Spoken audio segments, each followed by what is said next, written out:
Si tu accompagnes des femmes ou que toi-même tu souffres de jambes lourdes, de gonflement, de sensation de stagnation dans le corps, est-ce que tu as conscience que c'est peut-être plus qu'un déséquilibre physique?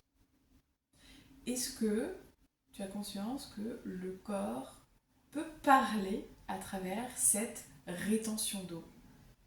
Bienvenue dans cette vidéo où je t'emmène au cœur de ce symptôme pour comprendre le message et t'expliquer comment l'aborder de manière holistique avec des solutions naturelles durables. Tu repartiras avec une lecture émotionnelle de la rétention d'eau, des outils concrets et une nouvelle manière de voir ce que le corps exprime, qui me tient particulièrement à cœur. Bien entendu, la rétention d'eau, elle a des causes connues qui sont purement physiques, physiologiques, les déséquilibres hormonaux, le manque d'activité physique, une mauvaise circulation simplement, une mauvaise posture qui peut créer des blocages. Il y a plein de choses.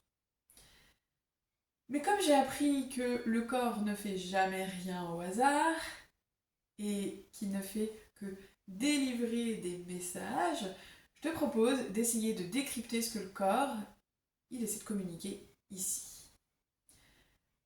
Rien que le mot en lui-même, rétention. On a la notion d'accumulation, de retenir, des choses qui ne se sont pas libérées, de blocage. Vraiment, le fait de retenir quelque chose. Rien que ce mot, il nous donne déjà une idée. Donc ça peut refléter la peur de lâcher, un attachement au passé, le fait de ne pas avoir accepté et de retenir un événement du passé, des émotions que l'on n'accepte pas, qu'on ne laisse pas vivre, qu'on ne laisse pas circuler, des difficultés à laisser être de manière globale en fait. Ça, c'est du côté de la rétention. Et ensuite, si on parle de l'eau, l'eau, c'est un élément quand même bien particulier qui est très sensible à la vibration, à l'énergie, aux émotions. Peut-être que tu connais cette expérience où des personnes ont fait cuire du riz dans une eau qui a été malmenée, qui a été insultée, etc.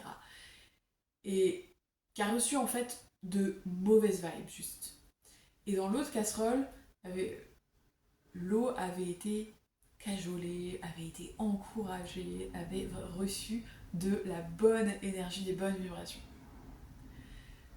Le premier riz qui avait été insulté, etc., avait mauvais goût et a pourri beaucoup plus vite que le second qui a été, bichonné, je dirais. Donc le fait que l'eau stagne dans le corps, c'est pas anodin. Ok. L'eau retient tout ce qu'on n'exprime pas, tout ce qu'on ne laisse pas circuler.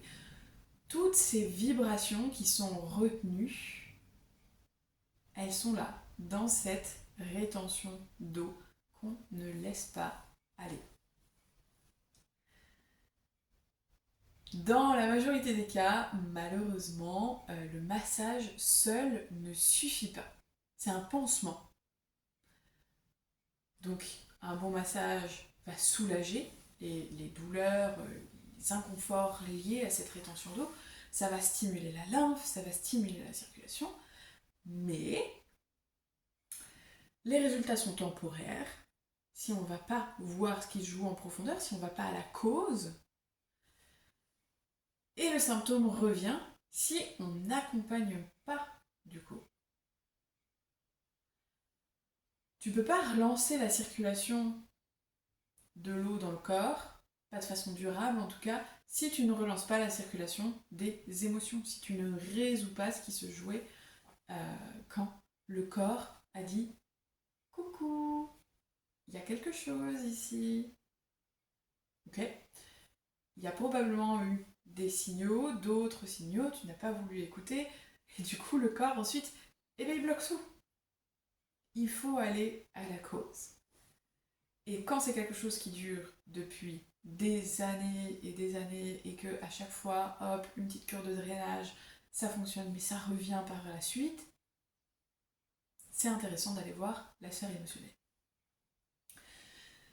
Donc maintenant, passons aux routines à proposer à tes clientes ou à mettre en place pour toi qui souffrent de rétention d'eau et qui n'arrivent pas à t'en sortir. Ma première proposition, c'est l'huile essentielle de cyprès. C'est ma première recommandation. Petite parenthèse, si tu as une pathologie spécifique ou un traitement, je t'invite à te renseigner auprès de ton médecin, ta conseillère en aromathérapie pour vérifier que c'est ok pour toi et juste faisons preuve de bon sens. Le cyprès, c'est une huile essentielle qui crée du mouvement, qui crée vraiment un flux énergétique, une libération émotionnelle. Elle remet vraiment en mouvement les énergies stagnantes. Elle invite à lâcher prise sur le passé. Donc je la recommande en automassage dilué dans une huile végétale, toujours appliquée des extrémités en ramenant les fluides plutôt vers le cœur avec cette intention d'apporter du mouvement, de libérer ce qui ne sert plus. Le massage, ça peut être 2 fois par semaine et les autres jours, une petite inhalation, une goutte de cyprès dans la paume de main et de venir respirer pour ancrer et continuer le travail au niveau émotionnel. Je parle de l'aspect émotionnel, mais l'huile essentielle de cyprès, elle a des propriétés purement physiologiques aussi, qui relancent les fluides, etc. J'axe volontairement sur l'aspect émotionnel, le lâcher-prise, le côté énergétique, etc. Parce que, potentiellement, si tu regardes cette vidéo, c'est que tu sens qu'il y a quelque chose de plus profond que ces fluides qui stagnent, en fait.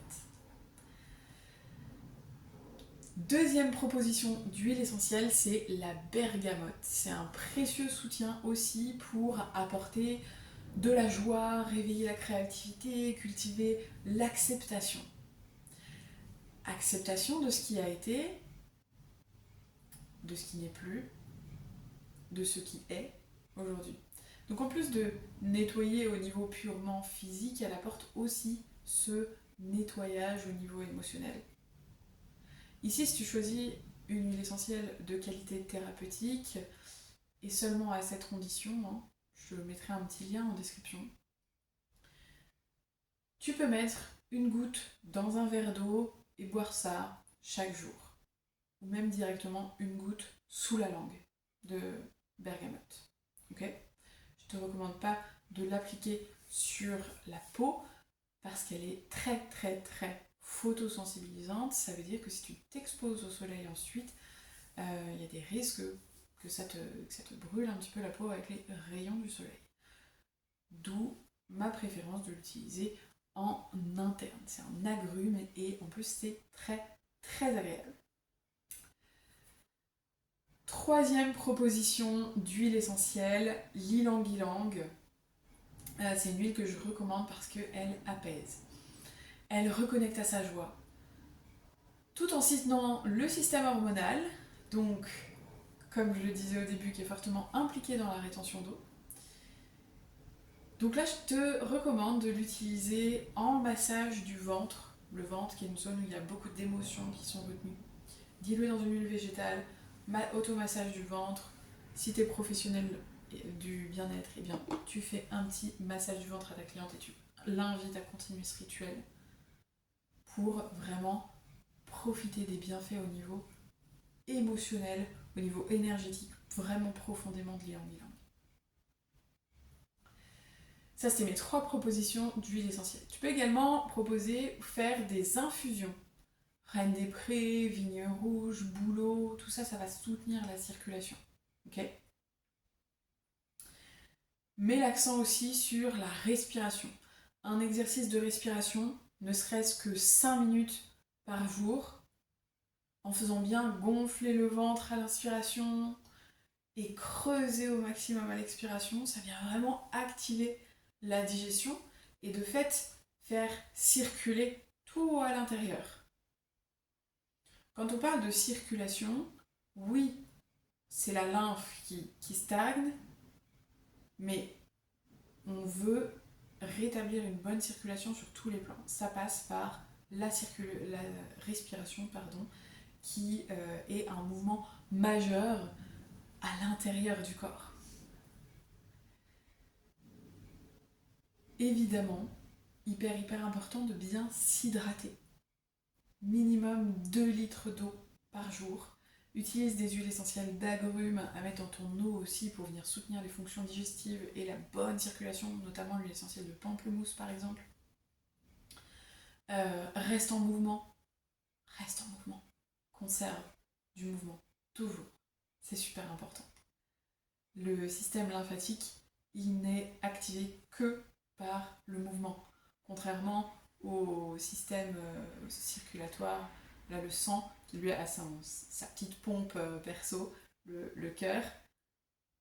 Le système lymphatique n'a pas ça. Il n'y a que le fait de se mettre en mouvement qui fait que la lymphe remonte, qu'on élimine les toxines, etc. Donc c'est super important. En tant que praticienne, tu as un rôle vraiment déterminant. C'est pas juste les gestes que tu vas faire pendant le drainage. C'est vraiment ta lecture sensible, ta capacité à voir au-delà du symptôme, à proposer un soin qui touche à tous les niveaux de l'être. T'es pas une exécutante, t'es accompagnante de ça. Ce genre d'accompagnement qui transforme la relation thérapeute-client. Tu deviens une référence pour ta cliente. T'es pas juste, une bonne masseuse et ça me fait du bien et c'est tout. Tu deviens la référence, celle qui apporte des réponses, celle qui accompagne. Dis-moi en commentaire, est-ce que tu accompagnes déjà la sphère émotionnelle et qu'est-ce que tu pourrais changer dès aujourd'hui dans ta manière d'aborder un symptôme comme la rétention d'eau? Qu'est-ce qui t'a marqué dans cette vidéo? Si tu veux intégrer pleinement cette lecture holistique dans tes soins avec des outils puissants comme les huiles essentielles, c'est un des axes de ma formation Aroma 2.0. Tu trouveras les infos dans la description. Je te dis à la semaine prochaine pour une nouvelle vidéo. Ciao ciao.